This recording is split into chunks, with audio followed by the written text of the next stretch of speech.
Dear listeners, we know we've been talking about the inflation demon for literally months now. But we have no choice but to keep resuming this discussion because the demon keeps resurfacing. India has already spent over $100 billion in boosting the rupee against the dollar so that we don't have to spend extra money on imports, something that majorly fuels our inflation.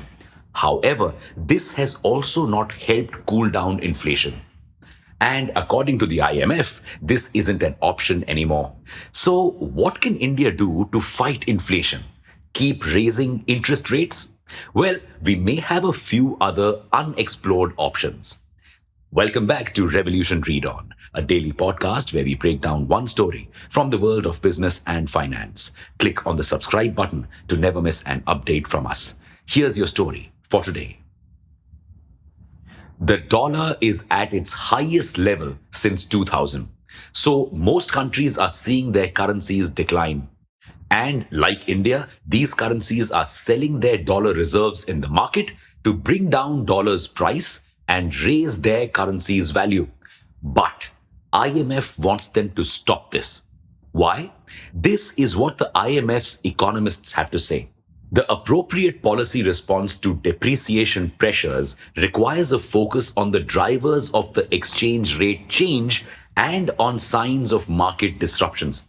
Specifically, foreign exchange intervention should not substitute for warranted adjustment to macroeconomic policies.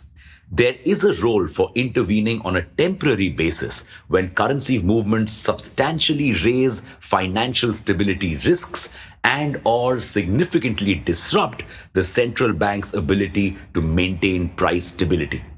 Jargon-free interpretation: don't spend all your dollar reserves now because the worst is yet to come.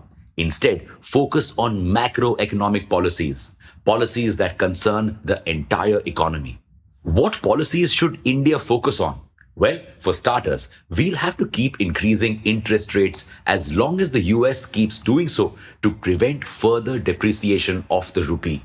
But monetary policies taken by the RBI specifically alone cannot get us out of this inflation. It can just help us boost the rupee, which is great, but not enough. We've already increased interest rates by 190 basis points, that's 1.9% in the last 6 months, but have not been able to control inflation. So, fiscal policy needs to come into the picture. Fiscal policy is the government's way of using taxes, increasing revenue, or decreasing expenses to control the economy.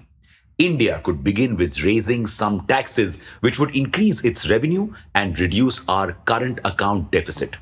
Plus, this will suck in money from the economy, leaving people with less spending money.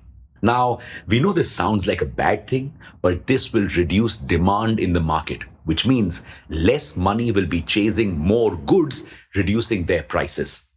But this could also impact India's growth, and that could throw us into a recession. So, option number two is that the government should decrease some of its expenses and use this money to put price caps on goods and introduce subsidies. This will help our economy to keep growing, but it will also not bring down demand and is at best a temporary solution. But even this temporary solution could help pull out a lot of people from imminent poverty. If our government can manage to sustain this until the Russia-Ukraine war is over and the usual supply of goods is restored, then we could beat inflation while we continue to grow. A major win for us. Here's a look at what other countries are doing to beat inflation. France. France has introduced a $20.3 billion inflation relief package, which has increased people's pensions and welfare payments. Plus, it has allowed companies to give employees higher tax-free bonus payments to increase their purchasing power. Spain. Spain introduced a windfall tax on banks and energy companies, both of whom are making more money due to the rising inflation and interest rates. It is using this money to make public transport free, build homes, and provide scholarships. United States. The US has also passed an Inflation Reduction Act worth $430 billion, which has reduced the cost of medicines and increased corporate taxes. Poland. Poland has introduced payment holidays which allow citizens to skip mortgage payments for 8 months. But our government is already facing a massive current account deficit. Do you think we can afford to implement such measures? For now, we've come to the end of today's story. Thank you for listening to this episode. We'll be back with more tomorrow.